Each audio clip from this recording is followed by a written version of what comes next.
game of peak performance, which is a passion of mine as well. And he really helps people out there thrive. And he focuses on authentic accountability. Marcus has his own podcast, he has his own show. He travels around the country, around the world. He's a best-selling author. I'm just excited to have him today. This podcast, this episode, you can capture it all on rulesforsuccess.com. We'll have a mind map summary of this podcast, other questions we're asking him, and that he's answering. So you'll see all of that there, as well as a few other AI summaries on the page to rulesforsuccess.com. Access that for the full summary information and also for Marcus's contact as well. So, Marcus, yes, indeed. How are you? I'm doing well, Joseph. How about yourself, my friend? I'm good, man, my friend. I'm in New York. I know it's a little cold out there, and you're traveling. You're getting out there on the court, showing up for different organizations with the work you do. Love to hear about your legacy. Like I'm an athlete.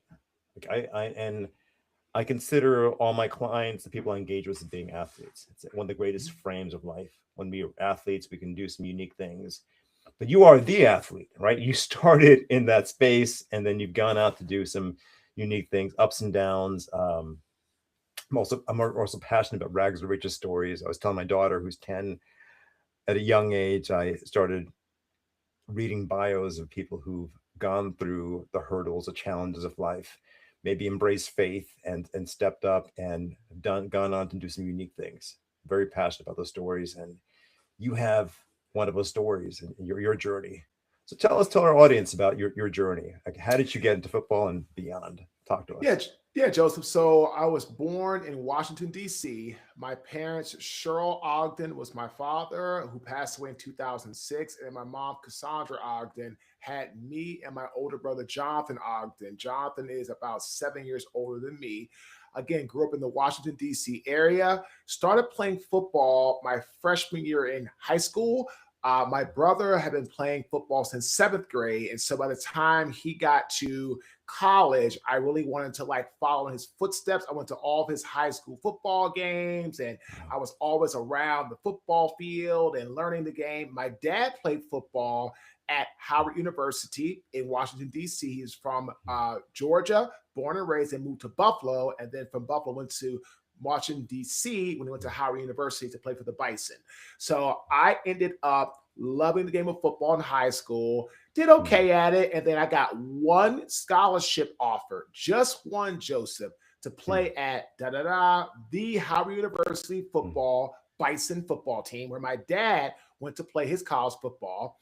I got to Howard in 1998. I said, oh, if I start for a year, that'd be awesome. 'Cause I didn't get recruited much. So I'm like, if I become a starter year, like my redshirt junior year, maybe my last year, that'll be a big win. Go into my regular day life and just be a investment banker, right? I want to be an investment banker. Well, I became a 4-year starter at Howard University. I started as a redshirt freshman at right tackle, and I had a phenomenal career. And I was drafted into the National Football League, Joseph, by the Jacksonville Jaguars, who had a phenomenal season in 2025. They got to the playoffs, lost to the Bills in the first round, but had a phenomenal turnaround from 4-13 2024 to 13-4 in 2025.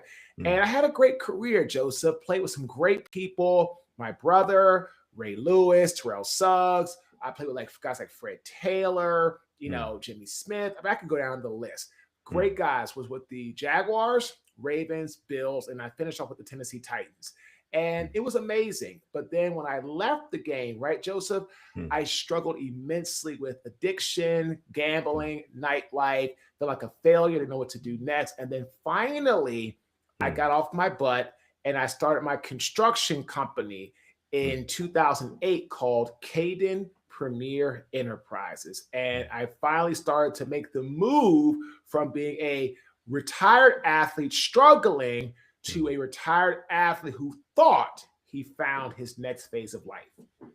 Did you have any mentors along that way? Because I know that's a struggle, that journey, being an athlete, and there are people out there in our network who educate athletes on not making those decisions because having a lot of money, putting it away, saving it. A lot of athletes don't do that. A lot of emotional decisions. even lottery winners. Within 2 years, most lottery winners go back to nothing, and even worse at times because they emotionally they weren't able to handle it. Did you have mentors on that journey? Yeah. So my biggest mentor, Joseph, was my brother. My Mm, brother was in the NFL, like I said, about 7 years before me. So he was drafted to the National Football League in 1996. And how lucky and fortunate for me, and I'm being a little bit selfish here, but that's okay because my older brother, he got mm, drafted by the Baltimore Ravens. So I lived in Washington, D.C. It was only about an hour drive from Baltimore. So I got to see him constantly, football practice, on the field. I mean, I was honestly, today it would probably never happen the way I was able to, like, quote unquote, take advantage of him being the number one pick of the Baltimore Ravens ever in 1996, on the incredible. field, practices, games on the field, in the locker room, seeing stuff. And it just taught me so much. I saw guys who unfortunately did it wrong, Joseph. Then I Mm, saw guys like my brother who did it right, with finances and money, and putting things away and being smart and not buying the biggest, newest car, not having to have the biggest, most plush house, not having to travel everywhere and spend money everywhere and do all the things that other players were doing. So I got very fortunate, Joseph, to not only yes. have my brother as my mentor, Mm, but I spent so much time with him, real time with him, at his home apartment, to his house in Vegas, to his lifestyle. And I got to see what it was like to do it right. incredible. So you had a household where accountability, education were there, were recommended. Your brother, who mentored you for years, he was 7 years ahead of you on that journey. So you got to see his trajectory. You got to see what happens when people make poor decisions around him.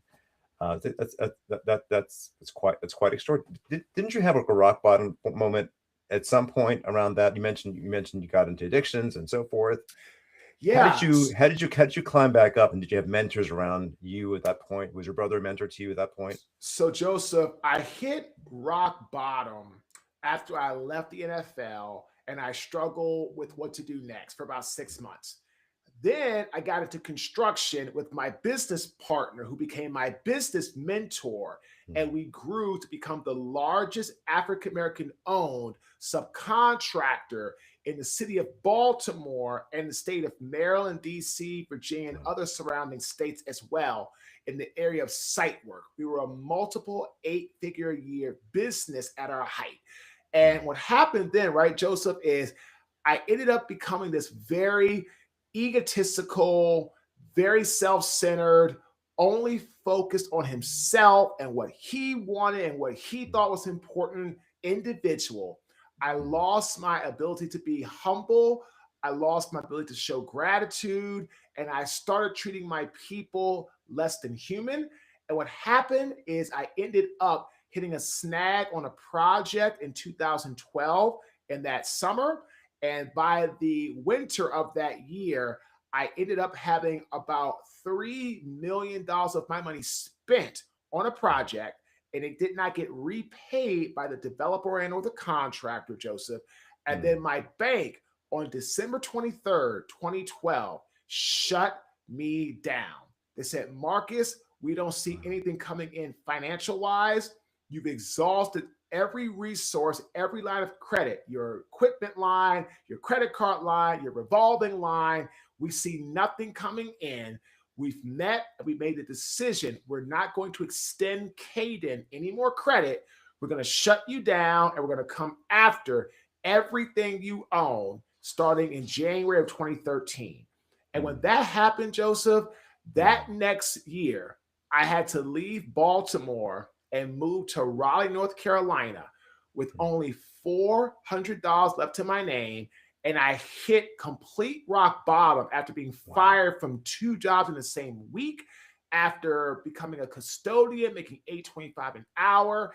And Mm, I ended up hitting my rock bottom moment on that day in September 2013, mm, when somebody's trash, rotten meat, nasty, protruding, Mm. horrible smelling garbage, Joseph, got all over me. And Wow. I sat down on a curb and I cried for about 10 minutes. And I realized at that moment, Joseph, that accountability and responsibility were missing from my life. And I said to myself, if I'm going to get back off this curb, Mm. God spoke to me. God said, Marcus, nobody's coming to save you.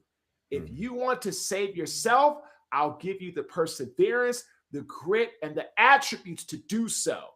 But if you're Mm. looking for me to give you a hand and lift you up off this curb, put you into a limo, make your life easy or better like it used to be, never going to happen. So Mm. at that moment, Joseph, after that complete rock bottom moment, I Mm. made the decision to be more accountable and be more responsible in my life. And Mm. that's when I started my speaking journey after that rock bottom moment in September 2013. Inspiring, inspiring. People underestimate what they can do over the course of a decade, right? And they assume they can do a lot in a year, but in a decade since then, 2013, and that's the point. I met my wife. I got married, so I know what happens in the decade. Um, quite incredible. So you've been on the speaking tour since then, inspiring organizations. I believe your first speaking project was at a school, as I recall. Remember that podcast that you and I were on at different points. Um, how was the journey for you, inspiring others to take action to really show up? And of course, before I get in stage, before I see some of the greats get in stage, they ask God to flow through them, right? To use them as they get on stage. Like, how has faith been a big part of your life? You touched on that a little bit just now, and speaking to God and getting at rock bottom moments. Um, those moments I find are invaluable because they bring us humble and in a state of His greatness and allowing the grace to flow through us. How has that journey been climbing back up, right? And then getting out there and publishing a book, best-selling book, and rebuilding all of that and going beyond now, probably even creating more impact than you had before for the previous 10 years of your life. You know, Joseph, the journey has been one of ups and downs, highs and lows, peaks and valleys. When I started speaking in September 2013, I didn't get a paid job for 2.5 years. Mm. 2.5 years, 30 months, no paid jobs. And what I tell people is that was the defining moment for me. When I got the first paid job in April 2016, it Mm. was nice. I didn't do great, but it showed me I could do okay, potentially in this business. My second paid job, Joseph, for the Buffalo Bills NFL football team, Mm. that was the speaking job that changed everything for me because I Mm. met my longtime friend and great buddy, Marlon Kerner, who at the time was the director of player engagement for the Buffalo Bills. And that meant, and that means that individual, right, Joseph, is responsible for bringing in outside speakers to help educate, enlighten, and inspire the rookie Mm. class that they draft, and sometimes even the veteran guys on the team, depending upon what kind of curriculum the NFL wants each team to deliver for their people. And it was amazing. And Marlon believed in me, right, Joseph, Mm. when I didn't believe in myself. So with Wow. his belief and support, right, I ended up not just doing job for him. I got my next paid job in 2018. And then from there, it just started to flourish. In 2018, he brought me back to talk to the next NFL draft class, which included guys like Josh Allen, who is an NFL reigning Yes. MVP in the NFL. I was a speaker, one of the first speakers for Josh's rookie class. So for 3 years, 2017, 18, and 19, I spoke for the Bills as a speaker. And that, Joseph, gave me confidence. It gave me the belief that I could Mm. do it. And ever since then, it's still ups and downs, highs and Yes. lows, but I've had a lot more consistency and we've really worked hard over the years, right, Joseph, to give our clients top flight service to allow them to be able to thrive through any storm. Do you feel athletes are making better decisions now than they were years ago? Like back in the early days, 20 years ago, 30 years ago, do they have more mentors, access? Are they advised early when they come into the game to like just be more grounded, to maybe prioritize faith and like all those things that are invaluable as things progress? I remember even like um,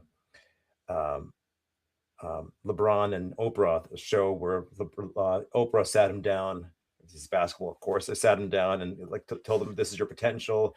This is what's going to happen to you, and you're going to have women flocking to you, and you have a choice in those moments to either um, allow your emotions to take you down one path where you can lose it all, or build on something, leave a legacy that'll go to the next level." And this he plays with the son, right, Ronnie, and different game. But I mean, I look at in the world of athletes, there's certain aspects of like emotional highs that come up because you have access to a people, and then you had the opportunity of rebuilding yourself, going bankrupt, rebuilding yourself up in those moments. You had a great mentor. Now you're educating these other athletes and organizations and Fortune 500 companies and beyond. Um, how are people more emotionally intelligent these days? And how do people, what do you recommend toward people, individuals, leaders, organizations or athletes? How do they access that ability to make better decisions, prioritize better? Like I have my answer to that based on the things we do with accountability with the work Yeah, our world. that's a great question. So, Joseph, I would say yes, people are much more emotionally intelligent than they were 20 years ago. But Mm. I'll also say there's a lot more accessibility to outside social pressure than there was Yes. 20 years ago with social media, Instagram, TikTok, Facebook, all these things. Sometimes it puts a lot of pressure on athletes to feel they have to always show that their life is full of glitz, glamour, and being gold, and nothing is wrong. They're Mr. and Mrs. Perfect.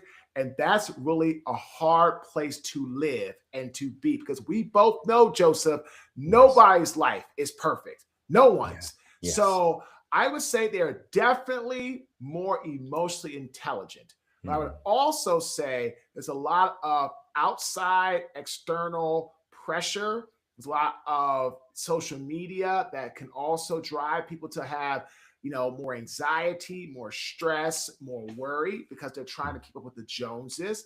So Yeah. I would say, yes, people today are smarter. I would say if you want to actually build something self sustaining and thriving, you need to have three things. You need to have inspiration. You have to have, the ability to be disciplined, and you have to have that ability to focus, right? Incredible. Inspiration Yes. is where it starts. Discipline is what sees it through to the finish line and beyond. And focus allows you, once you cross the finish line, to set a new finish line. And I tell people in life, if you make a goal and achieve a goal and you stop, you Mm. risk becoming like Marcus of 2012, 2013, who built something special, who made a bunch of money, who did all this stuff, but because he didn't set new goals or Yeah. new heights or new frames or new visions, he wasn't aspirational to cast a vision. He wasn't Mm. inspirational to make that come to life. What happened? I got complacent. And Yeah. complacency is the biggest killer of most people in business and in life. And it costs me everything. So I tell people, never ever let your success make you feel that you can't do more and or be more. Incredible. Marcus, I know there's a 4 V's framework you have: visualize, vocalize, vote, and vicinity, right? How do you teach or engage people in this framework, right? Especially when they might come up against barriers and or even a glass ceiling that they see that's there that's in the way of them really stepping up to their potential. You know what, Joseph? There are three things that people have to really make sure is top flight in their life: environment, Mm. input, associations. And I'm going to talk more about associations when it comes to that amazing question you just asked me. Who you hang around is who you become.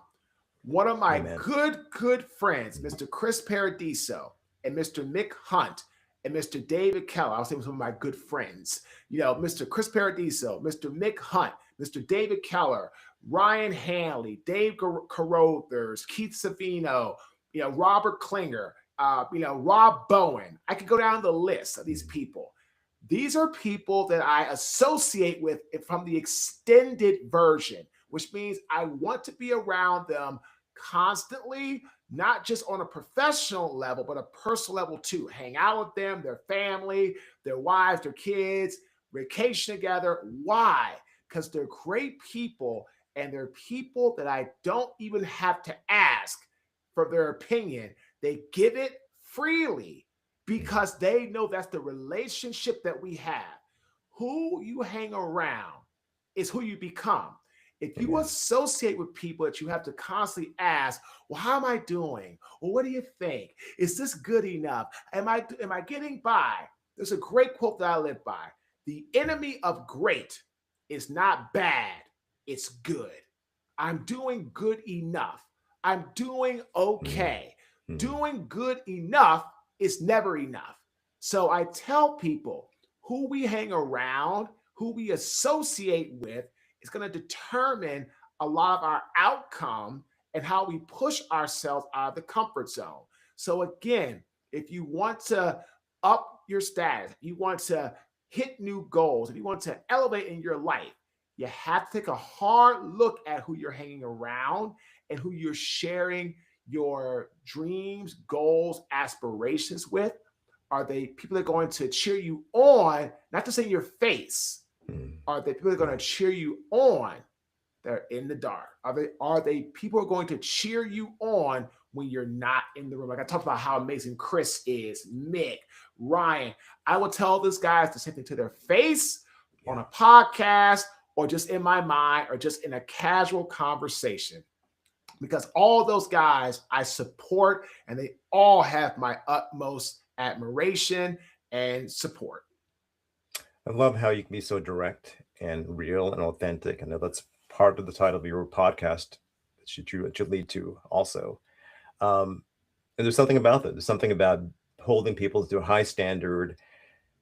We rise to the quality of expectations of our peer group, right? That's something I've learned over the years. And it's one thing we run my business on, the idea that we're around peers, and as we engage with these peers, and over time, as they continue seeing us on this journey toward reaching our dreams, playing the game, they're willing to see us rise, make the day better, make each other better, our values. So you're around incredible people. I'm sure you're upgrading your peer group to each year, right? And you have high standards for them too. I'm curious too. You're also married, correct? I'm divorced. Got it. Okay. And I remember at some point that was discussed. Yeah, I was Yes. married. Yep, but again, this is something I feel is a great. I think I know where you're going, but about the relationships. But anyway, but no, I'm divorced. I was married for 7 years. I was with my ex for 10, for a decade. Got it.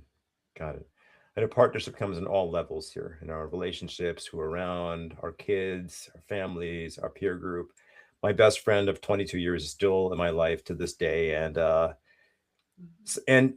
sometimes it's painful holding people to a high standard, very, very high standard, especially if they're not willing to get out of their own way.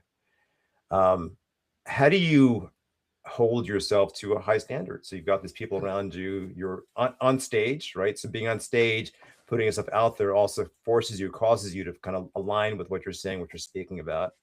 How do you maintain that each year? How do you ensure you're rising? And how do you encourage people to keep rising each day with all the noise, distractions, AI, all the things that are around them?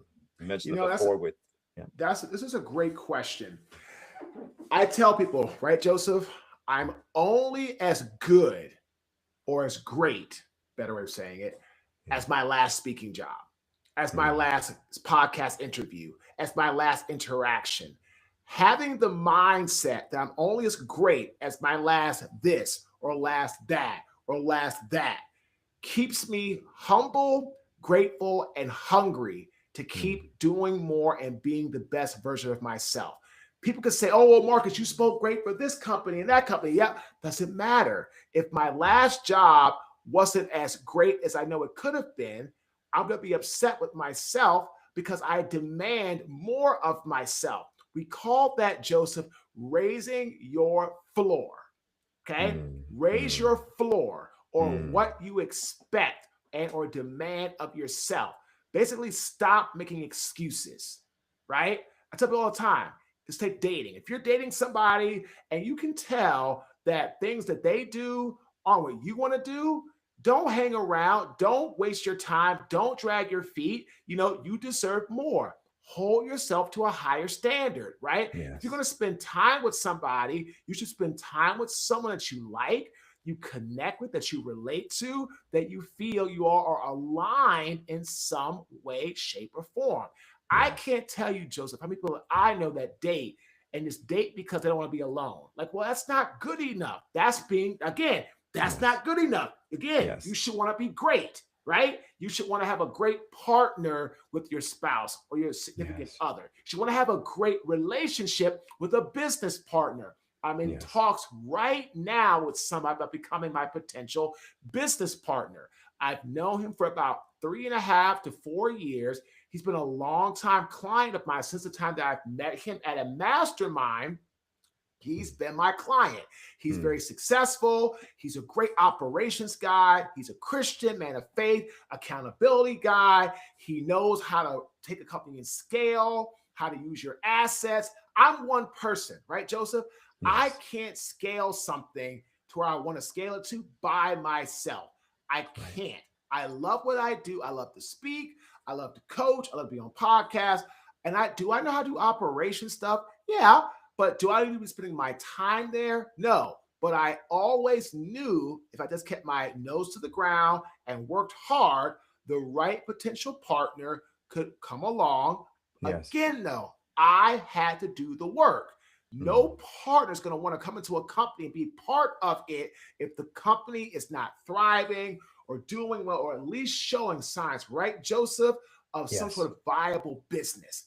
And Yes. now we have that. So Love my it. point is, ladies and gentlemen, when it comes down to it, you need to raise your floor. You need to Mm, raise your standards. And better yet, understand your identity. Know who you are. Who mm. are you? Who can you become? And who do you deserve to be? And when people know their identity and who they are, what makes them tick, how to focus, how to be disciplined, how to push out of their comfort zone, when you have your identity straight and you know yourself, that Yes. allows you to lead others. That allows you to expect and demand more Mm. of yourself. And that allows you to start taking control of your life for the better. So that's how you have to approach What's your identity? So, what's your why? What drives you each day it. to show up, to wake up, and to do the things each day?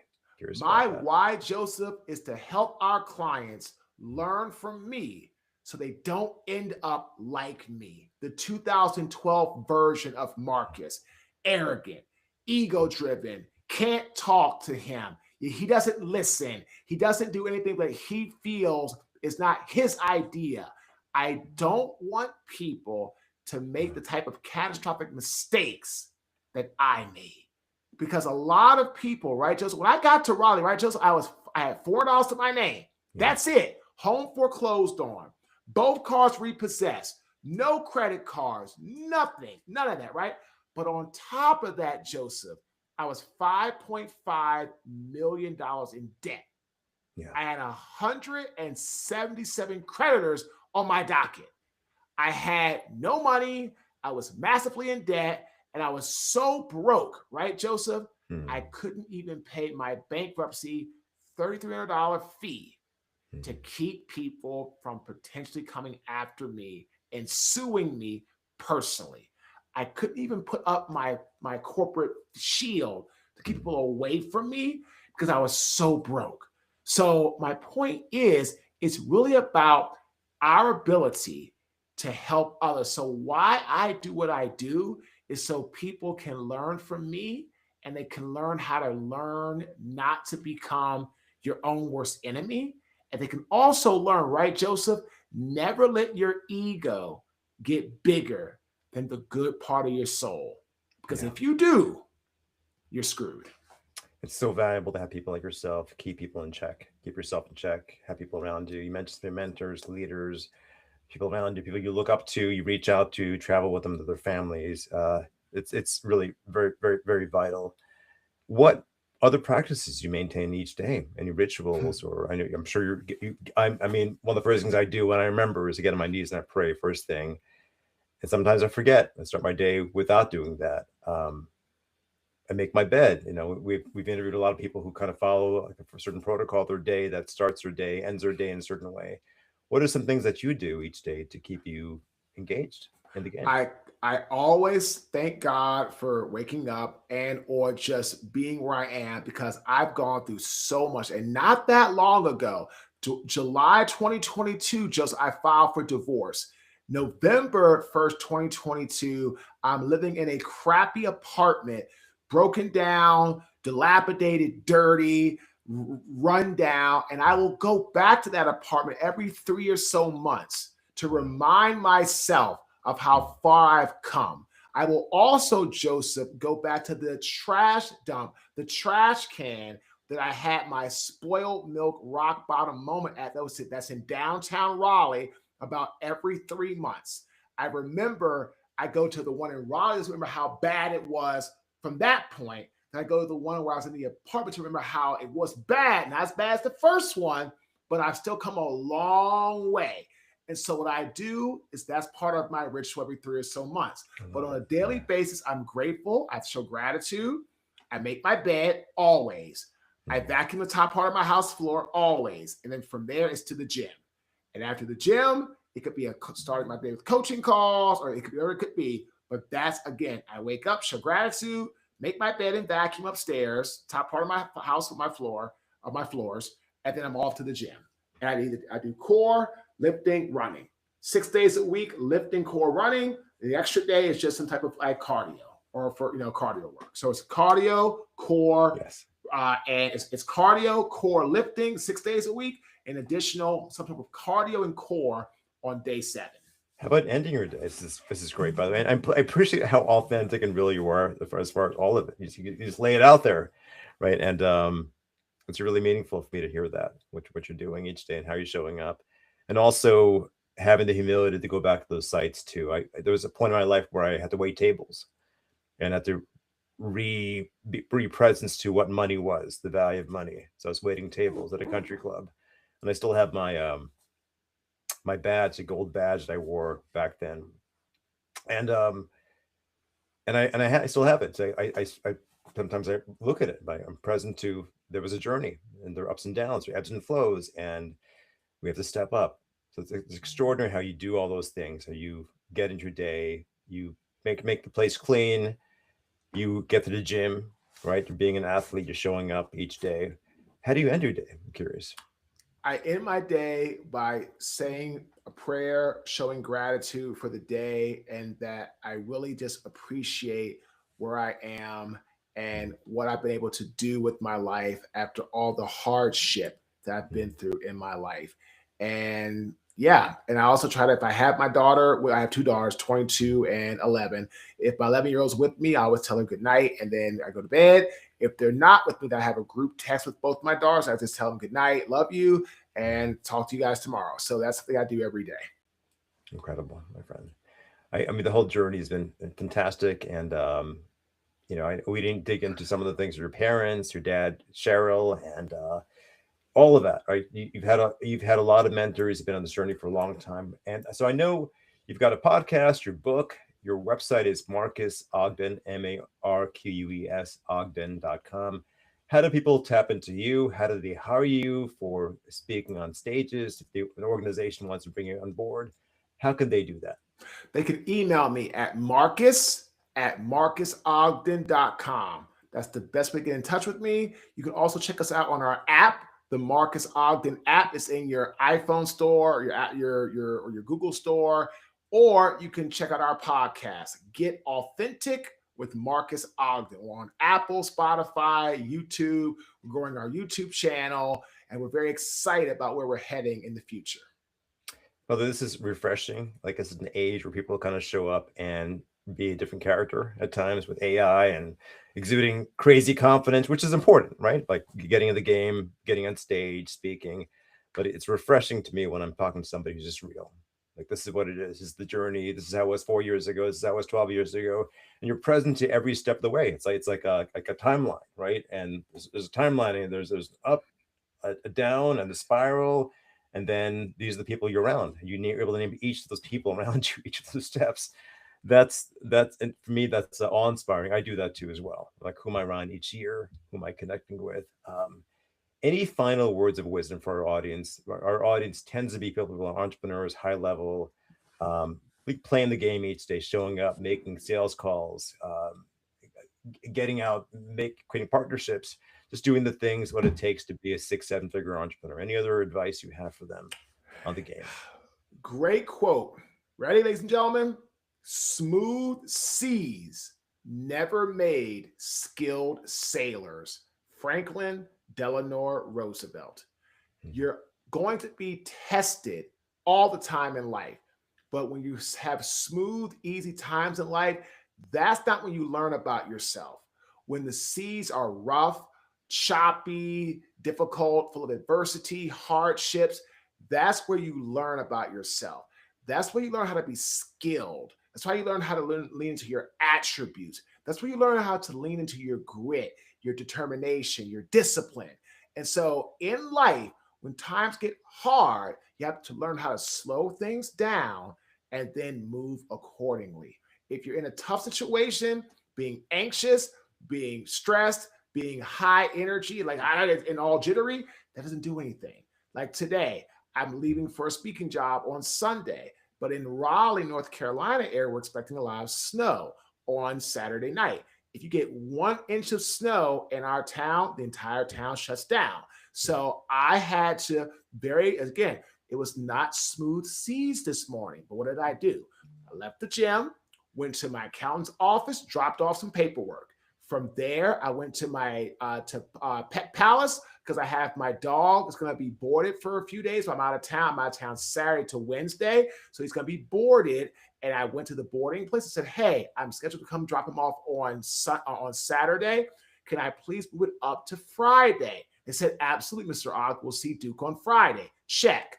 I was talking to my travel agent. I was able to get a flight to go from Sunday leaving instead. Now we're leaving on Saturday morning at 6 a.m. to beat the snow.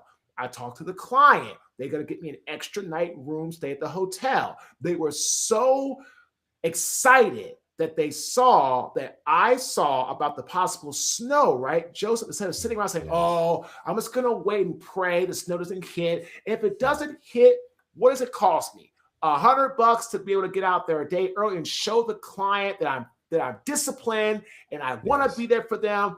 That goes, wow, this guy Mark's like, wow, he had a flight, he moved it up, he has to get an early room. So like now in the client's mind, right, Joseph, we're heroes, right? Because we didn't sit around and wait and say, oh, if the snow hits, oh, I can't get out. Oh, well, I'm sorry. You've paid me money and I'm not going to be there to speak, boo-hoo and blah, blah, blah. No, like I want to show discipline. I want to show focus. And so it was not an easy morning this morning. It wasn't an easy morning yesterday when I got up to work on a project and something needed to be done.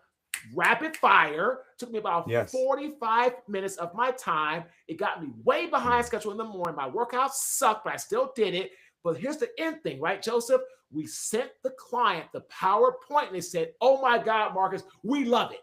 It's amazing. So that's all that matters, right? It was not amazing early on, but by 7:30, like 7 o'clock, right? It got to me like 8 o'clock. By 7 o'clock in the morning, it was amazing. 8 o'clock, it's approved, right? Incredible. My point is, Joseph, smooth seas never made skilled sailors. Incredible. I love how you brought that all together. You're taking radical responsibility. This is not about being a victim, like really showing up, playing the game, doing the things, doing the research, right? And then showing up, right? And we talk about this idea of getting on the court, or you're actively finding ways to get in the court, like get in the playing field each day. Get in the game. Just get in the game. That's what it's all about. It's not difficult. It takes a little work. Right? It can be difficult if you see it as such, and that's okay. But it's just doing the work each day and making it happen. It's life. It's life. Well, I love it, brother. Well, I appreciate this conversation today. For our audience watching this, we'll summarize all of this, the quotes and all the great things that Marquis has provided us. Tap into his genius on his website, marquisogden.com. We'll have it on the site. This whole interview is on rulesforsuccess.com. Tap into the summary, the mind map, and much more. This has been an extraordinary experience today. Thanks so much, Marcus. Thanks a lot.